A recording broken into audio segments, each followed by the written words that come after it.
পদ্মজা ইলমা বেহেরুল আসসালামু আলাইকুম। আমি মরিয়ম আপনাদেরকে পদ্মজা উপন্যাস পর্ব 54 পাঠ করে শোনাব।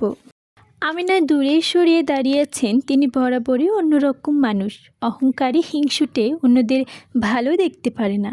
রানীর জীবনটা এভাবে ধ্বংস হয়ে যাওয়ার পর আশুবে আরও বেশি খামখেয়ালি হয়ে উঠেছেন। পদ্মজা আমিরের দিকে তাকিয়ে হুঙ্কার দিয়ে উঠল, আপনি দাঁড়িয়ে আছেন কেন? অন্যরা পাষাণ, আপনি তো পাষাণ না। ভাবিকে বিছানায় তুলে দিন।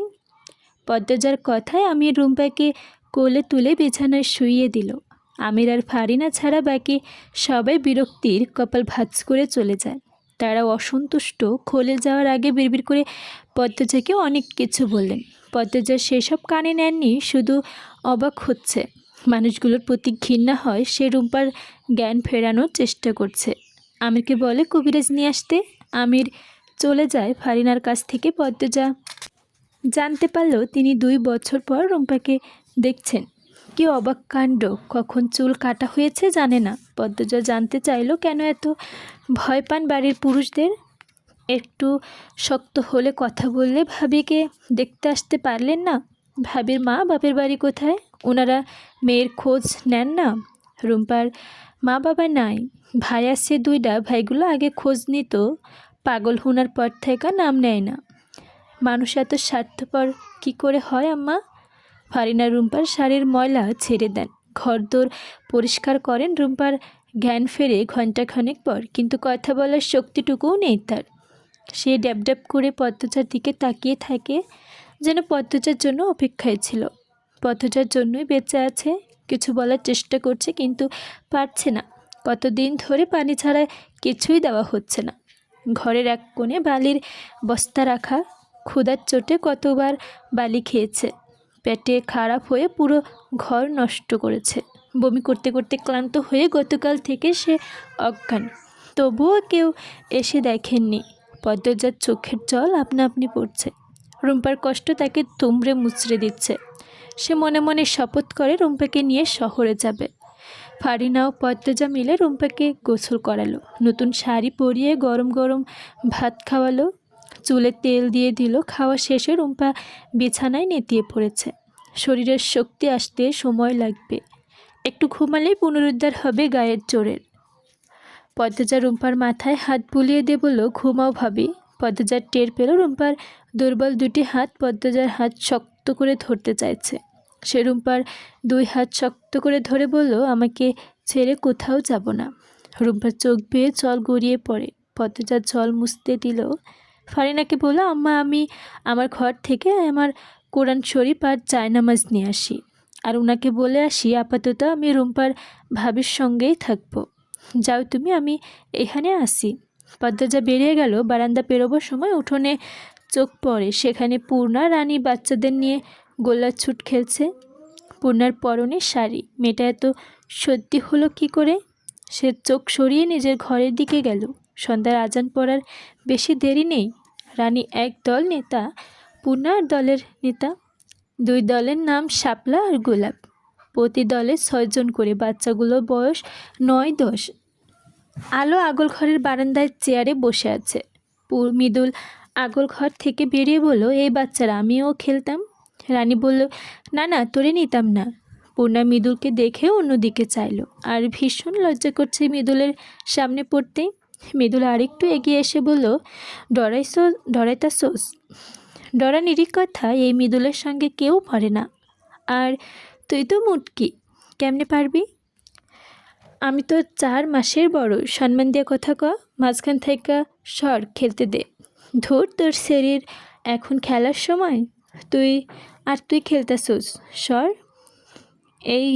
এই বলমাস, তোর দলের একটারে বাদ দিয়ে আমারে লও। এই মুটকিরে 100টা গোল্লা না দিলে আমি বাপের বেটা না। পূর্ণা হাঁ করে তাকালো। তাকে বোয়াল মাছ ডাকা হচ্ছে। তার দিকে তাকিয়ে বাচ্চারাও হাসছে। দেখতে দেখতে সুন্দর হয়ে গেছে বলে কি যা ইচ্ছা তাই ডাকার অধিকারী বাঘিনী পূর্ণা দিয়ে দিবে? কখনো না। সে তেলে বেগুনে জ্বলে উঠে বলল, আমাকে আপনার কোন দিক দিয়ে বোয়াল মাছ মনে হচ্ছে? পূর্ণাকে কথা বলতে দেখে মৃদুল হাসলো, রসিকতা করে বলল, আরে কালি বেআইন দেখি কথা কইতে পারে। পূর্ণা আহত হলো, এক হাতে নিজের গাল ছুঁয়ে ভাবলো আমি কি কালী, ডাকার মতো কালী? বাঘিনী রূপটা মুহূর্তে নিভে গেল আর তার চোখ দুটো দাঁড়িয়ে রইল। রানী বলল, মৃদুল লয়া স্বর কইতাছি, খেলতে দে, আমিও খেলতাম। তুই আন্ডা তুই ভাত, তোর বদলে আমি বেয়ানদের দলে খেললাম। মৃদুলের এক কথায় ন্যাড়া মাথার ছেলেটা সরে দাঁড়ালো। মৃদুল খেলার নির্দিষ্ট জায়গা নিয়ে দাঁড়ালো। পূর্ণাকে বলল, কালী বেয়ান তুমি আগে যাইবা নাকি আমি আগে যাবো? পূর্ণা মিনমিনিয়ে বলল, আমি খেলবো না। রানী দূর থেকে বলল, দেখছস মৃদুল্লা, তুই খেলার মাঝে ঢুকছস বইলা পূর্ণা খেললো না।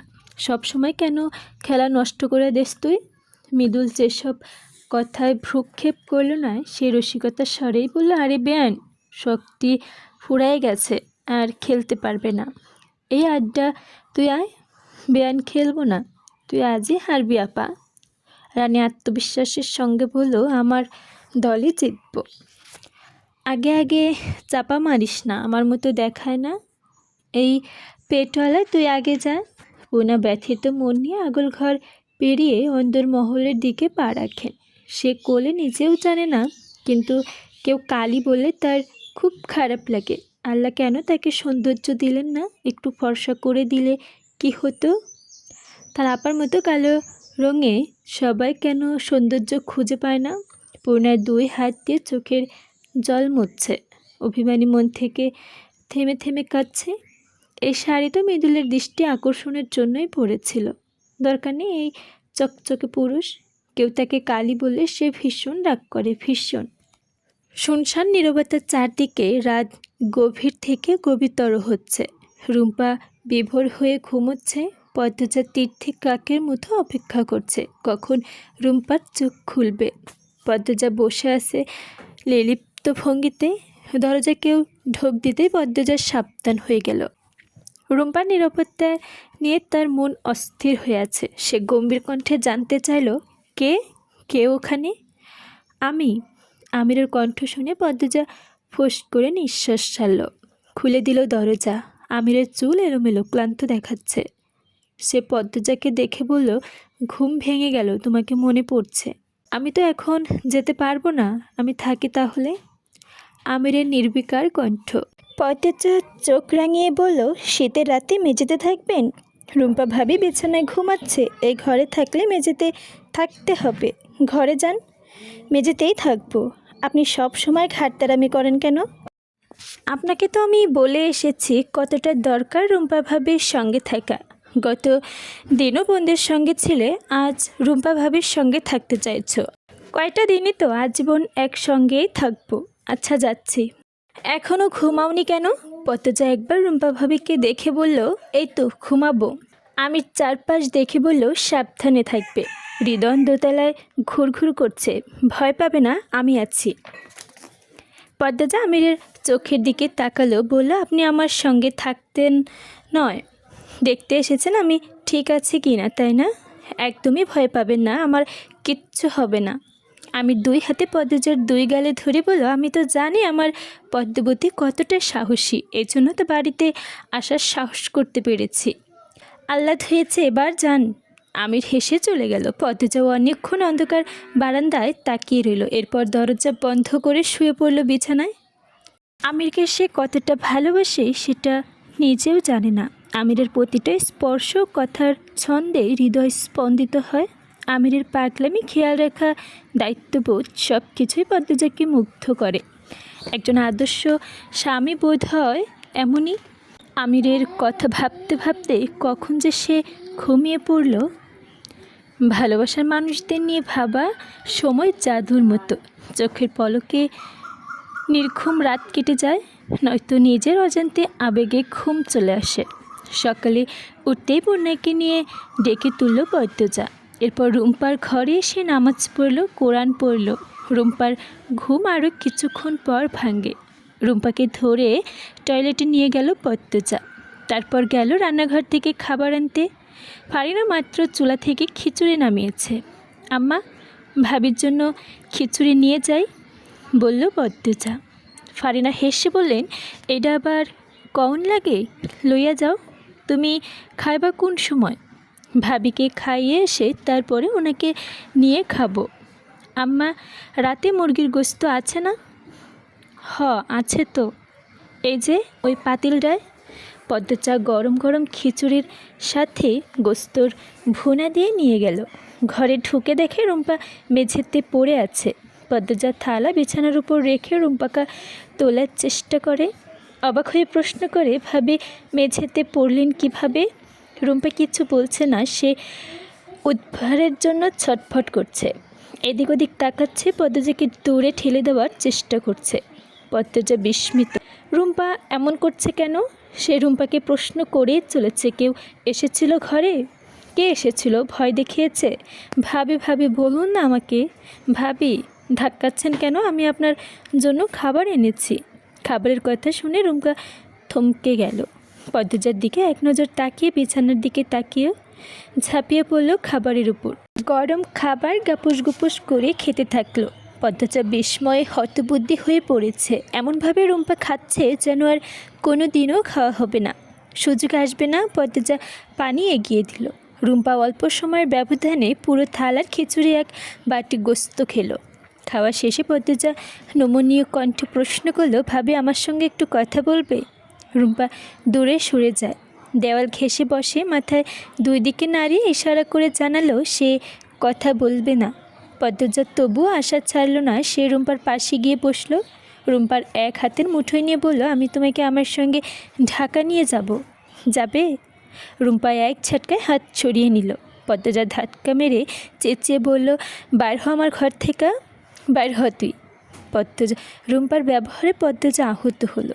ভাবি, আমি তোমার ভালো চাই, বাইর হ কইতাছি, বাইর হ। শীতের ঠান্ডা হিম বাতাস জানালা দিয়ে ঢুকছে। শীতের দাপট বেড়েছে। এবারে শীত বোধ হয় মানুষ মরার জন্য এসেছে। এত ঠান্ডা, রুম্পার পরনে শাড়ি ছাড়া আর কিচ্ছু নেই। ঠান্ডায় তার গায়ে কাটা দিচ্ছে। পদ্মজা রুম্পার চোখের দিকে দৃষ্টিপাত করল।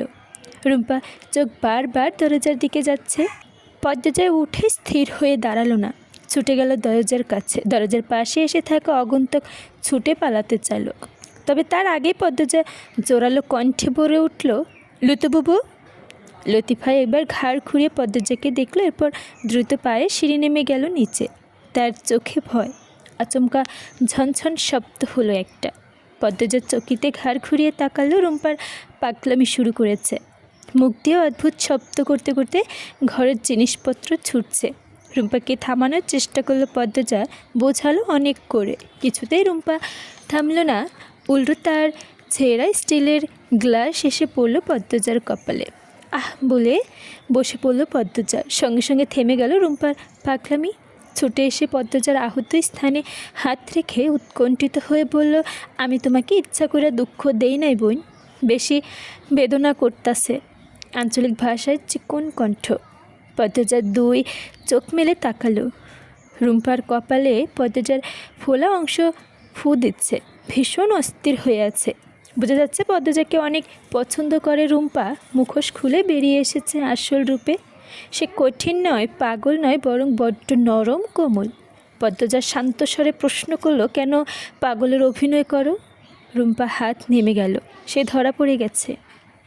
কুয়াশার স্তর ভেদ করে একটা নৌকা ঢুকলো খালে। মাঝে মৃদুল। গতকাল যে ছেলেটা আড্ডায় ডেকেছিল সেই ছেলেটা নৌকায় আছে। তার ভালো নাম জাকির। মৃদুলের সঙ্গে বাচ্চা কাচ্চাদের অনেক খাতির। পূর্ণা খালের ঘাটে বসেছিল। সে ফজরের নামাজ আদায় করে খিচুড়ি খেয়ে এখানে চলে এসেছে। মন খারাপের সময় ঘাটে বসে থাকতে তার ভালো লাগে। গতকাল রাতে খাওয়ার সময় মৃদুল কম হলেও 20 বার তাকে কালি ডেকেছে। অন্ধকারে নাকি দেখা যায় না, এমন অনেক কথা বলেছে। কালো রঙে মেয়ে হওয়া বোধহয় পাপ। আবার পদ্মজা রাতে তার সঙ্গে থাকেনি। পুরো রাত সে কেঁদেছে। কেউ তাকে কালি বলবে, আবার তার আপা তাকে সময় দিল না। শ্বশুরবাড়ি অন্য বউকে নিয়ে ব্যস্ত। এই, আমি না কাজ করতেছি, যা। পূর্ণার খুব অভিমান হয়েছে। বয়স 20 পার হলেও রয়ে গেছে সে ছোট্ট কিশোরী মেয়েটি। মৃদুল নৌকা থামিয়ে পূর্ণাকে ডাকলো, কালি বেআইন। পূর্ণা তাকালো না। মৃদুল আবার ডাকলো, বেআইন গো। তাও পূর্ণার সাড়া দিল না। মৃদুল জাকিরকে বলল, কিরে বেটা, বুঝছে কিছু? এই শরীরে ভূতে ধরল নাকি? জাকির দাঁত বের করে করে শুধু হাসলো। মৃদুর জোরে বলে উঠল, আরে বেআইন, কে কানে শুনে না? কাল তো ঠিকই শুনছিলি। ঠান্ডা কি কানে ভেতরে ঢুকে গেছে? ও কালি বেআইন, বেআইন। উনা হুট করে উঠে দাঁড়ালো, আঙুল শাসিয়ে মৃদুলকে বলল, আপনার কি বাপ মা নাই? থাকলেও শিক্ষা ঘরে যার তারে ইচ্ছা ডাকা উচিত না। অসভ্যতা অন্য জায়গায় করবে না, আমার সামনে না। আমি কালো, আমি জানি। আপনাকে কালি বলে সেটা করিয়ে দিতে হবে না। আমি আপনাকে অনুমতি দেইনি আমাকে কালি ডাকতে বা বেআইন ডাকতে। আমি আপনার বেআইনও না, আমার দুলা ভাই, আপন ভাই না আপনি। কোথাকার কে আপনি? এই ফর্সার চামড়ার দেমাগ দেখান। আরেকটা আমাকে কালি বলে ডাকলে আমার চেয়ে খারাপ কেউ হবে না। কথা শেষ করে পূর্ণা কুয়াশা আড়ালে হারিয়ে যায়, রেখে যায় অপমানের থমথম করা একটা মুখ। মৃদুল ঘর থেকে বেরোতে পারছে না। তাকে একটা মেয়ে এভাবে বলছে, তার মতো সুন্দর ছেলের জন্য গ্রামের সবকটি মেয়ে পাগল, আর এই কালো মেয়েটা তাকে এভাবে অপমান করলো। মৃদুল রাগে বৈঠা ছুঁড়ে ফেললো খালে। নৌকা থেকে নামতে গেলে তার এক পায়ে ধাক্কা লেগে নিমিষে দৌড়ে চলে যায় নৌকাটি। নৌকায় থাকা ছেলেটি চিৎকার করলো, মৃদুল ভাই, আমি আইবাম কেমনি? বৈঠাও তো ফালাইয়ে দিচ্ছ। মৃদুল বিরক্তি নিয়ে ফিরে তাকালো। সত্যি তো নৌকা অনেক দূরে চলে গেছে। এই ঠান্ডার মধ্যে ছোট বাচ্চাটার সাথে আসতে পারবে কিভাবে? মৃদুল রাগ এক পাশে রেখে বরফের মতো ঠান্ডা জলে ঝাঁপ দিল। রুম্পা থেমে থেমে কাঁদছে। এদিকে অনবরত প্রশ্ন করে যাচ্ছে পদ্মজা। সে ভীষণ অস্থির। একজোড়া পায়ের শব্দ ভেসে আসতেই রুম্পার কান্না থেমে গেল। এর পায়ের শব্দগুলো সে চেনে। রুম্পা কাঁপতে থাকলো। রুম্পার অবস্থা দেখে পদ্মজার শির দ্বারা বেয়ে ঠান্ডা স্রোত গড়িয়ে যায়। রুম্পা পদ্মজার এক হাত ধরে চাপা স্বরে দ্রুত বলল, এখান থাইকা চইলা যাও বোন, আর আগায়ও না। ওরা পিসাচ্ছের মোছো, সিরা খাইয়া ফেলবে। ওদের দয়া মায়া নাই। তুমি অনেক ভালা, তোমারে কোনো দিনও ভুলতাম না। তুমি এইখানে থাইকো না। তুমি এই বাড়ির কেউ লগে যোগাযোগ রাখো না। ওরা কি করেছে ভাবি? অনুরোধ করছে আমাকে বলুন। ভাবি অনুরোধ করছি। রুম্পা সেকেন্ডে সেকেন্ডে ঠোক গিলছে। পায়ের শব্দটা যত কাছে আসছে তার কাঁপুনি তত বাড়ছে। সে ছলছল চোখে পদ্মজার দিকে তাকিয়ে কোনো মতে বলল, পেছনে উত্তরে ধরো রক্ত। পর মুহূর্তেই দরজা ঠেলে রুমে ঢুকলো খলিল হাওলদার। এত জোরে দরজা ধাক্কা দিয়েছে যে বিকট শব্দ হয়। হুঙ্কার ছেড়ে পদ্মজাকে বললেন, তুমি এই ঘর থেকে বের হও। অনেক অবাধ্যতা দেখেছ, আর না। খলিলের চোখ দুটো দেখে পদ্মজ রক্তাক্ত ছলকে উঠে, লাল গাঢ়। সে দুই হাতে রুম্পাকে জড়িয়ে ধরে বলল, আমি রুম্পা ভাবির সঙ্গেই থাকবো। থাকবা না তুমি? কেন জানতে পারি? এটা পাগলের সঙ্গে কিসের থাকুন? রুম্পা ভাবি পা। পদ্মজা কথা শেষ করতে পারল না। বুকে মুখ লুকিয়ে রাখা রুম্পার পিঠে চিমটি দিয়ে ভেজা কণ্ঠে ফিসফিসিয়ে বলল, কইও না, আমি পাগল না, কইও না, দোহাই লাগে। পদ্মজা থেমে গেল। খলিল বললেন, বাড়াইয়া যাও বউ। পদ্মজা নাছোড় বান্দা হয়ে বলল, যাব না আমি, রুম্পা ভাবির সঙ্গেই থাকবো। রুম্পা পদ্মজাকে ধাক্কা মেরে দূরে সরিয়ে দিয়ে পুনরায় পাগলামি শুরু করে। খলিল রুম্পাকে আঘাত করার জন্য উদ্যক্ত হতেই পদ্মজা বাধা হয়ে দাঁড়ালো। নিজের মেয়েকেও অমানুষের মারতে পারে বলে সবার মেয়েকে মারার অধিকার পারবেন না। পদ্মজা কথাটা মাটিতে পড়ার আগেই খলিলের হাতে থাপ্পড় পদ্মজার গালে পড়ে। পদ্মজা ব্যথায় মা বলে আর্তনাদ করে উঠল। ভোর হয়েছে, আর কতক্ষণই হলো? 2 ঘন্টার মতো। এর মধ্যেই মেঘলা আকাশ বেয়ে অন্ধকার নেমে এসেছে তার চারদিকে। পূর্ণা আগল ঘরের সামনে থাকা বারান্দায় চেয়ারে মুখ ভার করে বসে আছে। তার গায়ে সোয়েটার, সোয়েটারের ওপর 3টে কাঁথা। তবু পাতলা ঠোঁট জোড়ায় ঠান্ডায় কাঁপছে। বসে থাকতে থাকতে একসময় বিরক্তি হয়ে উঠে দাঁড়ালো। কোথাও যাওয়ার মতো অবস্থা নেই তার, চেয়ে বরং আপার সঙ্গে আড্ডা দেওয়া যাক। চৌকাতে পা রাখতেই মৃদুলের কণ্ঠস্বর কানে এলো। ঘাড় ঘুরিয়ে তাকালো সে। মৃদুল কাঁপতে কাঁপতে হেঁটে আসছে। শরীর ভেজা। রানিয়াপা রানিয়াপা বলে ডাকছে, কিন্তু এখানে তো রানী নেই। মৃদুল বারান্দায় পা রেখে পূর্ণার মুখটা দেখতে পেল। তার দিকে তাকিয়ে আছে। সঙ্গে সঙ্গে মৃদুলের কপালের ভাঁজ পড়ল। এই মেয়ের জন্য এমন একটা ঘটনা ঘটল, এখন ঠান্ডায় কাঁপতে হচ্ছে। সে দৃষ্টি সরিয়ে দূরে তাকালো। শার্ট খুলে দড়িতে মেলে দিয়ে ডাকলো, কইরে রানী আপা, শীতে মইরা যাইতাছি, কাপড় নিয়ে আয়। ভেজা শরীর নিয়ে ঘরে কেমনে ঢুকবো? পূর্ণা কাঠখোট্টায় গলা বলল, রানী আপা এখানে নেই, অকারণে চেঁচাচ্ছেন। মৃদুল পূর্ণার স্বরে পাল্টা জবাব দিল, তোমারে কইছি আমার উত্তর দিতে। আমার ইচ্ছা হইলে আমি চেঁচাবো, আমার ভালো না লাগলে কানে ফাত্তর ঢুকায় রাখো। পূর্ণার দাঁতে দাঁত চেপে কিরমির করে তাকিয়ে থাকে। মৃদুল আর চোখে পূর্ণাকে দেখে চোখের দৃষ্টি সরিয়ে নেয়। বাতাস বেড়েছে, খালি গায়ে কাঁপুনি শুরু হয়। মৃদুলকে এভাবে কাঁপতে দেখে পূর্ণার খুবই মায়া হচ্ছে। সে কণ্ঠ খাদে নামিয়ে বলল, আমি আপনার কাপড় নিয়ে আসবো। মৃদুল চোয়াল শক্ত রেখে আবারও আর চোখে তাকালো, কিন্তু উত্তর দিল না। সে সম্পূর্ণভাবে পূর্ণাকে উপেক্ষা করেছে। পূর্ণার জবাবের আশায় কয়েক সেকেন্ড দাঁড়িয়ে থাকে, এরপর চলে যায়। পূর্ণা চলে যেতে মৃদুল শীতের তীব্রতায় মুখ দিয়ে উ উ শব্দ উচ্চারণ করে কাঁপতে থাকলো। যতক্ষণ না প্যান্ট শুকাবে ঘরের ভেতর ঢুকতে পারবে না। তার ঘরে যাওয়ার পথে ধান ছড়ানো আছে, এদিক দিয়ে গেলে ধান ভিজে নষ্ট হয়ে যাবে। সহ্য করা ছাড়া আর উপায় নেই। কেউ যদি কাপড় দিয়ে যেত। আগল ঘরের পেছনে উত্তর দিকে বারান্দায় দিয়ে মগাকে দেখতে পেল পূর্ণা। মগা ছিমুচ্ছে। মগা ভাইয়া। মগা তাকালো। পূর্ণা বলল, মৃদুল ভাইয়ের ঘর কোনটা? মগা আঙ্গুলের ইশারায় দেখিয়ে দিল। পূর্ণা মৃদুলের ঘরের দিকে একটা লুঙ্গি আর শার্ট নিয়ে বেরিয়ে আসে। মৃদুল পায়ের শব্দ পেয়ে মুখ দিয়ে উচ্চারণ করে শীতে কাতরাতে বন্ধ করে দিল। পূর্ণা মৃদুলের চেয়ে এক হাত দূরে এসে দাঁড়ালো, এগিয়ে দিল লুঙ্গি আর শার্ট। মৃদুল ঘুরে তাকালো। আর রাগ দেখানো সম্ভব নয়।